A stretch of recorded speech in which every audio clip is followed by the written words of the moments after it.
So hello guys, so gagawa po ako ng bagong tutorial kung paano natin i-upgrade yung ating Maya account or paano natin ma-verify yung ating Maya account. Kasi po meron pong na-comment sa nakaraan ko pong video. So hi sir, gawa ka ng vlog this year to upgrade. So yon, gumawa ko po ng video ngayon 2024 at meron din na-comment po dito na bakit po paulit-ulit ako mag-scan ng ID, sumalinaw naman yung pagkakuha, sumali pa rin. So please help me po. So yun po, so panoorin niyo po ito hanggang sa dulo po kasi tuturuan ko po kayo by step po, or bibigyan ko po kayo ng tips kung paano po natin i-upgrade yung ating Maya account gamit ang ating national ID or digital national ID natin or invalid ID natin. So bago po tayo magsimula guys, so mag-intro muna tayo.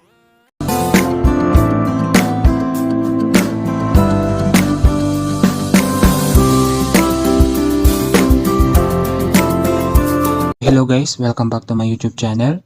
Kung bago pa lang sa aking channel guys, so don't forget to subscribe and hit the notification bell for more updates. So yun po, so punta po tayo sa ating Maya account and then mag-log. Kailangan po natin mag-login sa ating Maya account. So ito po yung homepage ng aking Maya account. So para po ma-upgrade natin yan, so punta po tayo dito sa yan, i-click natin yung parang tao na logo. Ayan, makikita natin yung aking account na basic account. Ayan. So para ma-upgrade natin, i-click natin yung upgrade now. So ito po yung kanilang step na gagawin natin. Meron tayong tatlong step. First is submit your ID. Which IDs can I use or record a video? Second, record a video selfie. And third, enter your personal information. So take note guys, lahat ng information natin dito, personal information natin sa ID is kailangan maging tugma po yan. Kung ano po ang details, kung ano po ang personal information natin sa ID natin, so yun po ang ilalagay natin dito sa pag-fill up natin dito sa kanilang form po dito sa ating Maya account. So ayan, so scroll down natin, so meron tayong makikita na let's go.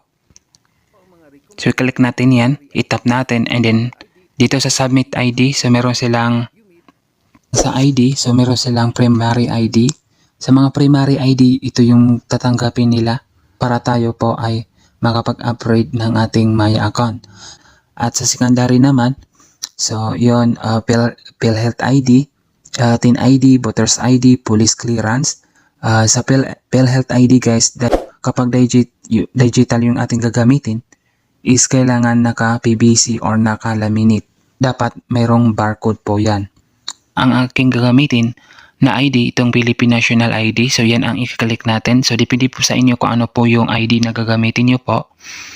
Pwede rin yung Apple ID or yung paper PhilSys ID, Philippine Driver License or UMID, Philippine Passport, pwede rin. So kapag na-select natin, so i-click natin itong continue and then take an ID photo. So ayan, iti-tick natin, ipipicture natin yung ating ID. So make sure po na hindi po yan expire. Yon, kung national ID po yan, so wala po yung expiration. So take the photo in a well-lit room and place your ID on a plain dark surface. So dapat kapag iti-tick natin o ipipicture natin yung ID natin, is dapat naka-plain po yan, naka-plain dark. Pwede rin yung white.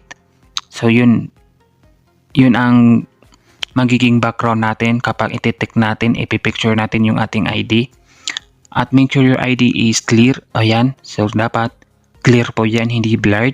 So dapat yung front and back ng ID natin, so dapat makikita yung portion niya po, yung age ng ID natin, yung nasa gilid guys, so dapat makikita po yan. Make sure the photo is clear, has no glare, and does not cut out or blur out the information on the ID.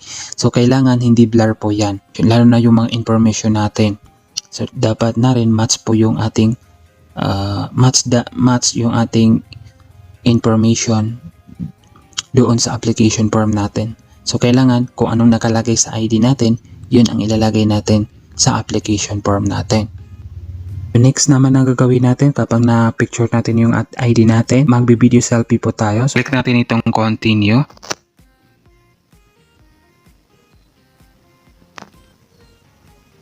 So So, allow natin. Ayan, start verification. Ito yung mga instruction. So, make sure not to cover any part of your face. So, kailangan remove natin kung tayo ay nakamas. Bawal po yan. At dapat walang takip yung ating face. Makikita yung ating face. So, remove any headwear or eyewear or any face mask. So, yun yung kanina sinabi ko. So, kailangan kung meron tayong mga suot na face mask or yung hairband, antipara, so kailangan tanggalin po natin. So, face forward and make sure your face fill the frame. So, kailangan kapag tayo ay magsaselfie, so dapat yung ating face o yung ating mukha ay naka-fill sa frame. So, kailangan medyo malapit sa atin yung camera at avoid verification under to light order. So, kailangan iwasan natin yung mga light. Ayan, i-click natin, itap natin itong start verification. Ayan, magsa-selfie po tayo dito. So, kaya katulad po ito guys, yung ginawa ko po. So, kailangan medyo malapit yung camera or naka-fill yung frame. The next is fill out the required information as accurately as possible. So ito, dito naman sa pag-fill up natin dito sa ating mga information. So kailangan maging accurate tayo at kung ano ang nakalagay sa ating ID, yun ang ilalagay natin dito sa pag-fill out natin ng mga information natin. Tulad ng make sure natin na yung ating name, birthday, ID number, and ID expiry date, you enter must the detail on the ID you submitted. So dito sa tell us about yourself. So yan, dito sa nature of work. So ang lalagay na natin dito. So magsaselect po tayo dito. So depende po sa inyo yan kung ano po yung trabaho nyo po. Kung ano pong yung work nyo po. So ayan, meron pong real estate, car dealer, insurance, sector, student, housewife or household, freelance, at iba pa. So, marami pang iba. So, ang lalagay ko po dito guys is students. Kasi student po ako. Source of income, kung saan natin nakukuha yung income natin.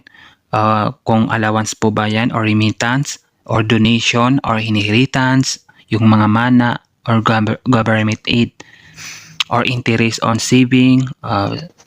So, ang lalagay ko po dito is allowance. So, ayan, ilalagay natin dito yung first name, middle name, last name natin, yung apelyido natin, and then nationality, siyempre, Philippines. Ayan, Philippines, and then date of birth. And ayan, place of birth, ilalagay natin yung country, siyempre, Philippines, city, kung saan lugar tayo pinanganak. And then current address, kung yung kasalukuyan nating address, ilalagay natin ditong yung country, Philippines, and then state or province. Ayan, and city, barangay, house. Ilalagay natin dito yung house, unit, number, or building name, suite name, or additional address. Kung wala po, ilagay niyo po dito na NA. Sa additional address, so optional po yan. And then zip code. So yan. Yung zip code pwede niyo po yan i-search po sa Google po. So dito po sa use this as my permanent address. So i-check po natin yan kung yung current address natin na nilagay natin dito, kung yun ba yung ating permanent address. Kung yun ang permanent address natin, lalagyan natin ng check. Kung hindi po, wag natin lagyan. So, yan. Pwede natin i-fill up yung ating permanent address. So, dito, i-review natin yung ating mga information natin na nilagay natin kung tama po yan. Kung mali po, kung meron pong mga mali, so pwede natin yan i-back or i-edit natin at bago natin i-submit. Kapag na-review natin, i-click natin itong continue and then submit. And then ayan, so maghihintay po tayo dito ng 24 hours bago natin malaman kung upgrade na tayo. Kasi so yan guys, back to home natin. Nag-message po sa akin si Maya na na-upgrade po yung aking Maya account. ayan po yung kanilang message. So ayan. So congrats, you're upgraded. You can now unlock your Maya. So i-check ko na po. So ayan. Ayan, punta tayo dito sa parang tao po. So i-click natin. So makikita natin yung ating account na upgrade na po.